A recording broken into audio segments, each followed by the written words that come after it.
Welcome back to Be the Good with Kate, the show that inspires each of us to see how we have the power to make a difference all around us. Each episode highlights an individual doing good in the world while following their passions, good for their own souls and for others. I get so excited about sharing each and every episode of Be the Good with you, and I hope you enjoy these people and stories. If you're new here, welcome, and if you are returning, thank you so much for your support. I'm so glad you found Be the Good with Kate and would love to hear from you. If you're finding value in these episodes, I invite you to share with someone who could also use this dose of good news, or tag me on social with your favorite quote from the episode. Every share, subscriber, review, and comment helps me to share these guests' wonderful work to more people. Thank you for your help in this. Now, on to this week's episode. Let's spread a little more goodness in the world.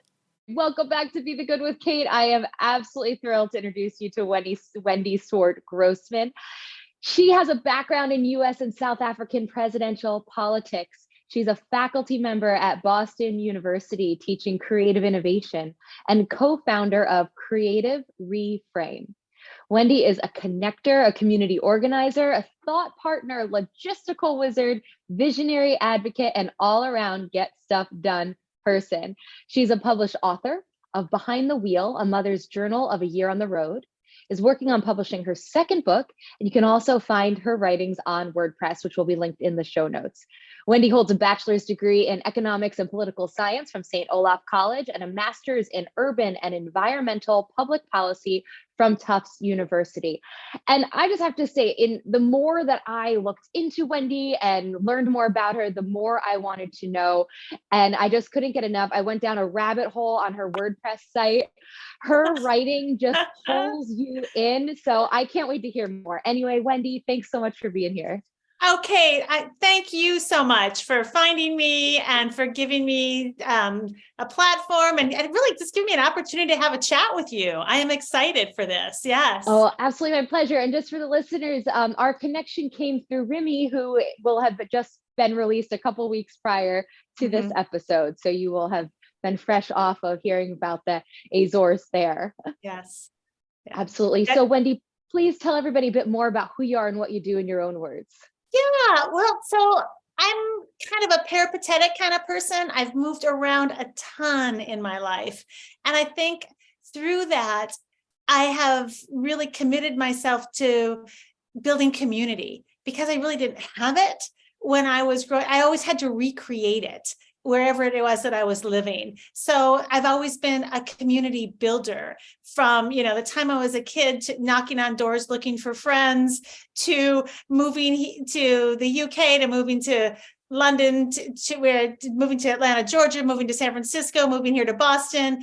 And so I've really dedicated myself to pulling people and groups together, as well as for a greater purpose.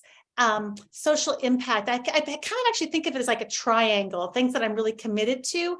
The three pillars of what I care about. And one is community. The second is social impact. And the third is creativity. I see creativity as a great opportunity to pull people together to actually have an impact, to push forward our hopefully shared agenda item of world peace. So.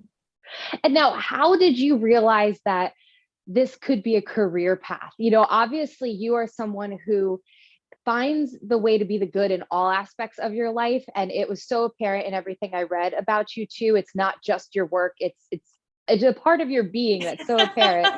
But for the work aspect of it, how did you know, maybe going to college or after college, that, oh, I'm going to be a professor, I'm going to be in the creative field? Like, how'd you find that? Okay, I wish I could tell you it was all plotted out, but it never is, man. Life is just so funny. I just think it's fascinating, just the pivots in our lives and how we then I'm 6 years old now, and I look back on these different pivots in my life, and I start to then tell myself the story. Oh, well, of course that made sense. And then I thought of it. It's like, no, we're all just like going through life by the seat of our pants, trying to figure it out, right? And so, really, my first job out of college, was I went to college in Minnesota, in a small little town up on Manitou Heights, so that we were closer to God. It was a Norwegian Lutheran college, but I was hired on my college campus to come be a community organizer with the PIRGs, the Public Interest Research Groups, which is Ralph Nader. It's all about consumer activism and environmental activism. And I actually had really no idea what I was signing up for when I got a job. I thought, oh, cool. It pays, it pays enough money to live on. I get health insurance, and it gives me an opportunity to get out of that small town in Northfield, Minnesota, and have an adventure. And so they had college campuses across the country. And I said, they asked me where I wanted to go. And I said, Boston, Massachusetts. Why? I'm not too sure. It was a place I'd never been to before. I just thought, ooh, this sounds cool. And I came here and I was a student organizer, pushing. And it's when you work for small, scrappy organizations that actually don't have a lot of people power, they give everybody a lot of autonomy and a lot of opportunity to grow. So like really within 3 months, I was leading press conferences on the new studies that were coming out. And I'm like, I had no idea how this even, I really, what this study was about. I was doing my talking points, but I learned so much. And I did it just for a year. But that was like my really an opening to this whole world of advocacy.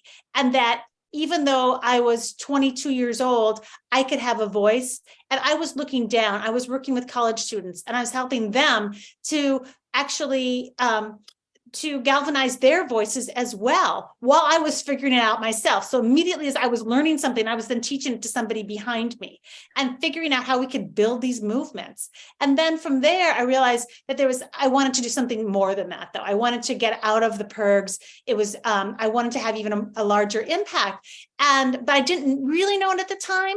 And so I did what everybody does. I got a job as a waitress. And that's where I met Molly Lipsky. Molly Lipsky was a customer who would come in every Tuesday with her husband Sal for the 2-for-1 special at Matt Garrett's. And I knew so much about Molly. She would always ask to sit in my section. She really was, I asked her a lot of questions because I realized that the more that I got to know my customers, quite frankly, the bigger the tip, right? That's what I was about. But she was lovely. And I was living in Boston with no family or friends around, and I was making friends, but just so cultivating that relationship. And then there was one day I was talking to the busboy in our shared language, which was French. He was from Haiti. And all of a sudden, Molly looked at me differently. And she said, wow, Wendy, why do you speak French? I said, well, I took, 3 semesters of it when I was in college. And she looked, and then she said, you went to college? And I said, yes, I went to college. And I studied economics and political science. And she said, well, then why are you a waitress?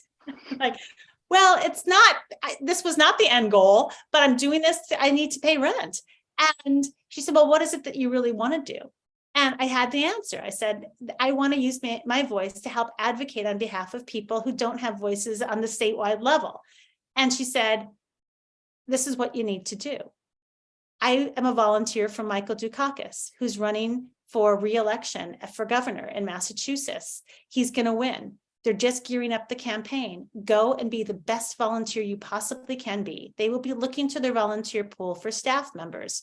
And then you will be hired if you let them know, if you're good, and if you let them know that's what you want to do. And so I went down and I started volunteering. I was the best volunteer they had. They offered me the position as a receptionist after like 4 months. And I was so offended. I'm like, a receptionist? Come on, I've had a year of experience. I've got a, undergraduate degree. And they said, but my boss at the time said, or to be my boss said, don't worry, take the job anyway. Everybody will just remember how good you did at the job, not what the job was. So I took the job, and I very quickly saw that the volunteer coordinator wasn't very good at his job, and that I was quietly doing his job behind his back. I was being welcoming. I was helping people understand the importance of what the envelopes were that they were stuffing, and really creating a community among the volunteer pool. The campaign director saw what was happening. They fired him. They put me in the position. So now I was the statewide volunteer coordinator for the gubernatorial campaign. The governor then won re-election. At the age of 23, I was sitting in the corner office of the State House in the governor's office for a private meeting with the governor. And he was saying, so Wendy, you are a fabulous employee. We'd be honored to have you in any position in state government. And I ended up working for him for a couple of years doing refugee and immigrant policy work. And then he decides to run for president. And I was called back to the presidential campaign. And so that then led me to a whole career in presidential politics. So I worked, then I was running the national campaign headquarters for the volunteers. I ended up organizing congressional districts around the country. That then we did, as my husband says, who I met on the campaign, we came in second. And we met each other. And then we ended up, that ended up parlaying into for the White House for the Clinton administration in 1992. I ended up working, doing scheduling, White House Office of Scheduling in Advance. But this is all thanks to Molly Lipsky, who I was, waiting tables with. So you never know who how your life is going to change. I love that. And there's definitely a theme with a lot of my guests, or maybe even I could say all of my guests, if I were to really dive into it, of no one went to college and said, this is what I'm going to do for the next 50 years. And I have it laid out and it happened that way. Nobody. And that would be so boring, Kate. That would be so boring. And I have to say, like, that after having like showstopper jobs like that, it's an adrenaline high as well. I mean, I go to there I was, 26 years old, going to parties. And I remember at a party with at a bunch of MBA students at the University of Minnesota, and they're all like, oh, what do you do? And then somebody asked me what I did, and I'm like, well, I organized congressional districts around the country for the presidential candidates. And it's like next thing you know, I've got a whole like group of people around me saying, what? How did this happen? What's that like? And anyway, so it's been, and then you start paying attention to what else you could do that's really filling you up, and it's helping to create the change that you want to see in the world and that you want to be in the world. It's like, but it really is. It's taking those opportunities. Yes. And you were so open to talking to people. I mean, that's again, something just to really point out. You were waiting tables and this customer, it's not like you were at a fancy networking event with college, colleagues from college or whatever. You were waiting tables and this person happened to connect with you because you were warm and welcoming. And that led to this whole path. Well, exactly. And it's so funny because I actually do a lot of in the classes I teach at Boston University to both graduate students and undergraduates. It's called Creative Startups: From Ideas to Impact. I take them through a whole semester of where do ideas come from? How do you know if your idea sucks or not? You question, ding dong. It's a little note on how do you know if your idea sucks or not? Usually it does. And don't get too attached. But a lot of the workshops that I do are on storytelling for authentic connection. And it's like, I don't even like to use the word networking anymore because that's so transactional. And what you really want to get at is authenticity. And that comes from being curious. Curiosity and generosity are two words that I use a lot in the work that I do.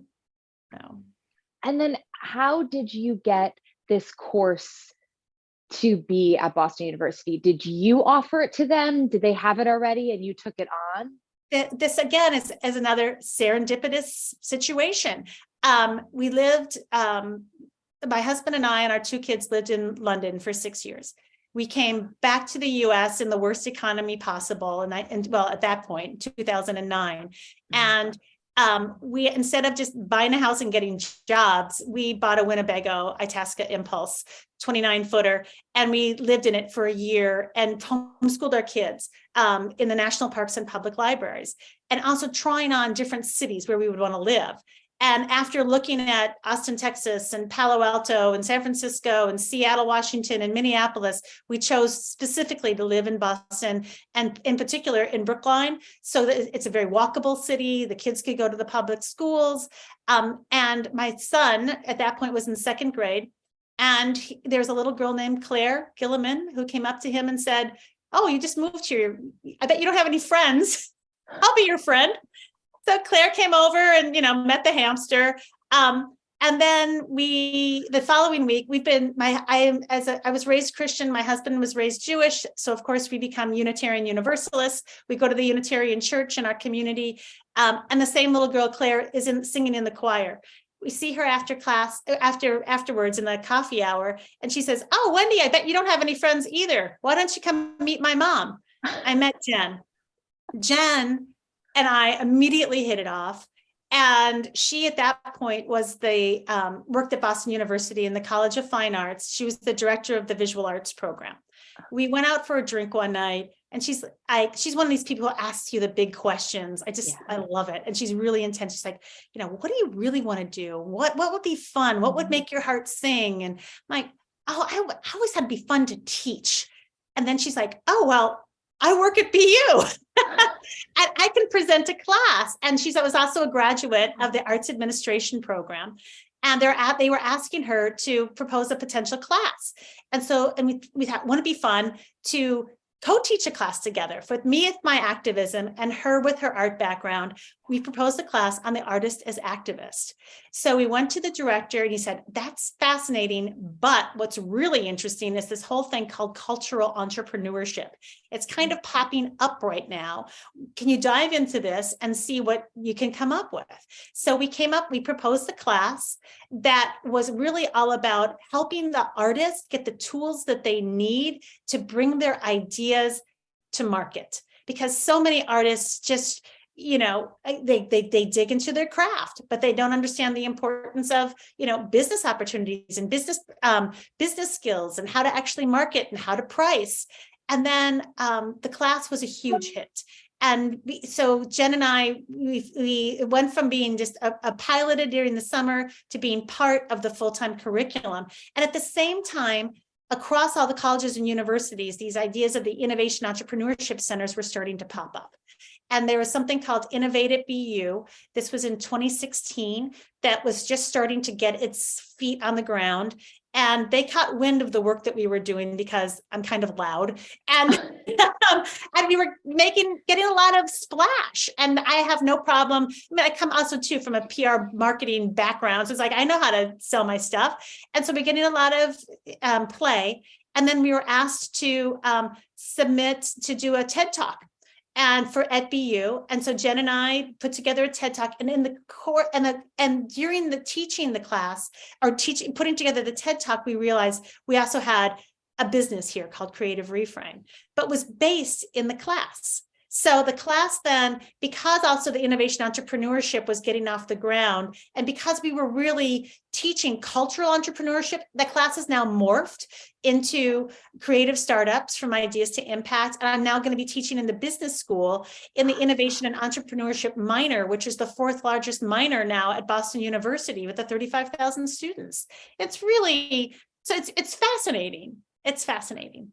Oh my gosh, I feel like I have 100 questions, but I will just go to the crux of one thing that just keeps going to my head is, well, first for the listeners, Wendy and I also realized we both have this arts administration background. That was my major at Butler. And I'm like, oh, I am sending this the minute it's released to my advisor from college. Right. She will love hearing about this because arts administration, when I went to college, there were maybe 5 programs that I could find in the entire country that had it as an undergrad. And now there's all these other variations on it, like what you're doing at BU. And to hear that this minor, it was called innovation. What was that? Innovation and entrepreneurship. And entrepreneurship is like one of the most popular minor. That's incredible. And it just really shows too that people are lit up by this. They want to find their passion. Oh, absolutely. And this is, obviously since the COVID and even before then, there's been this whole drumbeat about how do you actually have the skills for what skills you actually need for the jobs of the future. And it really comes down, and whether you are an innovator or an entrepreneur, actually start a business or not, you still need those skills. Whether you are, it's either an entrepreneur or an intrapreneur, someone who works at an existing company, but yet you have that creative mindset and that entrepreneurial, innovative way of looking at things. So you're always thinking about the next thing. And that intersection of what the world needs with what you're good at, with what your purpose is, and what actually pays, and where that all comes together in that Venn diagram. I love it so much. And I just love too that we're not in the world where you need to have that at age 22. Like you have found so many different segments of your passions already, and you're still going and going and going. And so this is where I normally ask about good news moments along the way, but I feel like you have filled this conversation with good news moments. But are there any people that you've worked with or students you've worked with that have really stood out that you'd like to share about? So a beautiful story I have is about Ines Andrade and Eduardo Carpendero. Both of them were graduate students getting their doctorates in performance piano. And Ines is from the town of Bendada in Portugal, up in the mountains close to the Spanish border. And it's a town that needs a lot of economic development. It had been actually known for its music, but similar to a lot of small towns, they had a big brain drain. There were no jobs, so a lot of people ended up in Lisbon. So when she was growing up, she would always go back to Bendada because her grandparents had a house there and a family home. And the EU puts a lot of money into culture. And when she was in graduate school at Boston University, she went home for Christmas. And the EU had put money and built at a beautiful new concert hall in the little town of Bendada, a town of maybe 1,000 people. And the people she was asked to come give a Christmas concert, a piano performance. And she did, and it was beautiful. But all she could think about was, this hall is not being used properly. It could be used every day. How can we use it? So she signed up to take my class, and she workshopped her idea for a music festival in her town of Bendada that not only would bring music into the town, but it would be an economic driver and tourism and help, and also bring students into the town of Bendada to give them intense music experience in the little village. And the next year, Eduardo took my class to help get it to the next level. And then in 2019, they invited me to come and to teach some workshops. They're now in their 7th year of the Bendada Music Festival. It's actually happening right now. It will in July of 2023 in the little town of Bendada. You need to go. They had the most incredible concerts in different villages in the hill communities all around Bendada, in old churches, in coliseums and castles. And it's all students that come from around the world. And they're actually now starting to play out having different events throughout the year as well. So that's just like, does it get any better than that? To actually help your students get the skills that they need so they can put into action the dreams that they see. And then to have them hire you. Well, that's a little too fabulous. Yeah. And I have a number of stories like that. I've actually have some great data on the number of students who've gone through my program, and 40% of them have actually started their own ventures. Wow. And it's just, and that's what gives me hope. I'm always looking for hope and inspiration. And I'm so lucky to be able to work with so many incredible students. And this, I'm here to say that, it is not hell in a handbasket out there. The students at Boston University, and I also taught at Tufts University last year as well. They are ready. They're up for the challenge. They see the problems, of the world on fire, and they are getting the tools that they need and to get the skills that they need so that they can help combat these problems. And they need our help. So. And this is why, I have this show. This is why I love reading about the positive news stories, because it's so important to have that reminder. Yes. Because we hear plenty of the negative, and we need to know what's going on, but there's so much more, and there's so much goodness. There's so many forces for good. So I'd love to hear that. And going beyond your work, I know that, again, you're a force for good throughout your whole life. You mentioned that you give your porch over to the music festival there at Brookline, and you have a community home, and there is a community swing in your front yard, please. Oh, it's so funny. One time I was out watering in my garden, and we had an apartment building next to me, and a guy had just moved in, and I'm an early riser. So it's like 6 a.m. in the morning. I'm out there watering, and he's sitting out in the front of the apartment building, and he looks over at me and he said, "Is that some kind of community center?" No, it's just my house, but I've got my garden, I've got a swing, I've got a little library. And if I can figure out how people, having traveled around having been lonely a lot as a child growing up, I know that there's so much loneliness that is out there. And if there's any way that I can be an inviter and a gatherer and help somebody else not feel so lonely, and it's like, great. There's nothing that makes my heart sing more than when I come walking around the corner onto my street and there's a whole bundle of kids who I don't even know hanging out on the swing, having a good time. But usually there's at least one or two kids who I do know. And I walk up to the swing and say hello to everybody. And Isabella will say, you have to know what the rules are of the swing. And one of them is if you see Wendy, you have to have a little chat. How did that get started? Like, you put up a swing, but how did you end up with the whole community coming by? Because it starts with the first of a couple of kids. It's because we live in a very urban area, and it's unusual to have a swing in your front yard. And because whenever I'm out there, I'm saying, "Come on, you're welcome to." Whenever I see somebody, I say, and there's lots of little nurseries and stuff, and people stop by to use the little library, and I make sure to know. And what I do need to do is I just need to make a sign and say, "This is a community swing," that anybody's welcome to use it.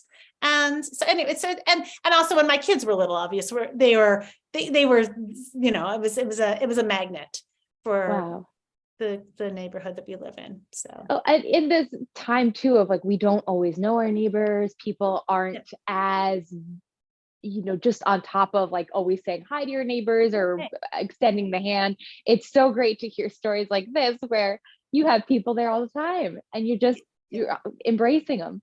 Yeah. Well, I feel like it's like when you have stuff, you should share it. It's like it's a lot more fun that way, So yeah. Now, Wendy, I have to ask, with your whole career and just life thus far, are there any mantras or sayings that you keep going back to? I think it's leading with intention. And taking time, and also paying attention. Intention brings attention, right? And if you and vice versa, it's like if you actually start to pay attention, then it's like, okay, then what's really important to me? And this is this is a short time that we are not dust in this world. And it's important to be paying attention to the time that we're not dust and make the most of it, and to be the example for others that you wish that you had, quite frankly. Yeah. And that leads absolutely perfectly into my next question. If someone comes to you and they say, I want to make a difference too, but I'm feeling overwhelmed, I don't know where to start, what advice would you give them? Start small. It's like just do one little tiny thing. It's like pick up a piece of trash, or just look at, when you're walking down the street. This is something that I like to do especially when I'm feeling sorry for myself. I don't know if I'm having a little pity party for myself. It's like, or feeling, lonely or whatever. It's about a connection, one small connection. And when you walk past somebody and you're like, oh, that's a great pair of shoes, tell them that. Hey, great shoes. And it's like, oh, I love your hat, or just something. It's just a little tiny thing like that. Then all of a sudden the person will see you and you will make their day. 100% you will. And it's like, it doesn't cost you anything. It's just a few words, and it fills up your tank. It's like nothing, right? It's like, okay, here's this. Speaking of which, I love your hair. I love your earrings. I'm looking at you right now on the Zoom screen. You're looking good there, Kate. Why, thank you. There's also now a lot of studies that are showing the benefit of those micro interactions too. I'm sure absolutely. You've seen them, and they give us those feel good hormones and chemicals through our system and to the other person as well. Yeah. And I think this goes back to when I was in graduate school. One of the big book that really kind of changed my life was Habits of the Heart, which talks about the importance of community and happiness. And then, of course, the book Bowling Alone, which is also again about the importance of community and how do we build those connections. And now there's just so much more that's out there on, on happiness studies, but it's about connection. It's about connection and community and not getting so absorbed in yourself. So. Oh, and speaking of books, one last question. Tell us more about Behind the Wheel and the book, because the title alone, I'm like, oh, I need to check that out. Yeah. So this was started when we lived in the RV for a year. And I just started blogging just because because I was kind of going insane living in the RV, at 29 feet with, my husband who didn't talk a lot, my 12-year-old who was going through puberty, and my 7-year-old. And, I was perimenopausal. I mean, what the hell were we thinking? So anyway, so it was a way of kind of keeping me sane and just kind of just telling ridiculous stories. So really I am a storyteller. So that's really, it's a journey of our life going from our house in London into a Winnebago. And then ultimately we actually stopped the RV trip early, or else I was going to kill somebody, quite frankly. So then at the end, I had all these blogs, and I basically strung the blogs together. And my husband, who's a great champion of mine, I love being married to a cheerleader, really was encouraging me to go ahead and publish it, which was fun. And just going through that whole experience. And again, it's like, I turned myself into a writer, and having my kids watch me. And it's like, okay, yeah, this is what mom did in London. This is what mom's doing now. And it's like, they've seen all the pivots in my life. And it's like, yeah, you can be a writer too. This is what you just start doing it. So, and it gave me an opportunity to gather a different community, and to be able to tell my story and National Public Radio. I put together a whole book tour. I'm happy to go to your book group, Kate. I travel. For a glass of white wine, I'll go anywhere. No. I love it. Well, actually, speaking of white wine, the last of the WordPress entries that I got to read before I finally had to say, oh my gosh, I have to do some work, was the one about when you give mom a night off. Oh, and yes. So I loved it. I mean, the listeners, you have to go check out Wendy's website and more about her. You'll love reading more. It was so cute. As the give a mouse a muffin or cookie. What yes, exactly. Yes. But for mom having nod a night to that. out. Yes, absolutely. Yes. Wendy, speaking of, where can people follow you? And this will also be in the show notes. Yeah, absolutely. We're at creativereframe.com is my website, for my partner and I, Jen Gilliman. And then for my creative writing, it's just absurdmusingsblog.wordpress. And obviously feel free to link into me. Write me a note so I know how we know each other. Write me a note on the Creative Reframe, has a contact us spot as well. So I'm happy to follow up with any of your listeners. I love it. So. Oh, Wendy, I cannot thank you enough. And I sure hope that our paths cross again soon off camera too, because you are just a delight. Oh, I'm inviting you right now. Come to Porch Fest in Brookline. It's going to be September 30th, 2023. We live in the big purple house with the swing. Come on by. Got to get to that swing. Wendy, thank you. Oh, you're so welcome, Kate. This has been a pleasure. In taking classes over the years or observing workout videos, one major piece that is often missing: stressing safety and form. Additionally, group fitness classes are often marketed as being open to all levels, yet how often do instructors not give modifications nor progressions so that each participant truly can get what he or she needs out of the class? So that's why I created the 101 series, which take things back to basics with 3 separate courses: Bar 101, Pilates 101, and HIIT 101, focusing on safety and efficiency so you can maximize your workouts. Be confident when you step into a group fitness class or workout on your own. Be strong in your execution of the most common exercises, and be proud of yourself for taking these huge steps forward on your health journey. Check it out at bebykate.com. The link is in the show notes. Thanks so much for listening to Be the Good with Kate Chericello. Whether you're listening on YouTube or via podcast, it would mean the world if you liked, subscribed, and or left a review. You heard about the good? Now go out and be the good in your life this week.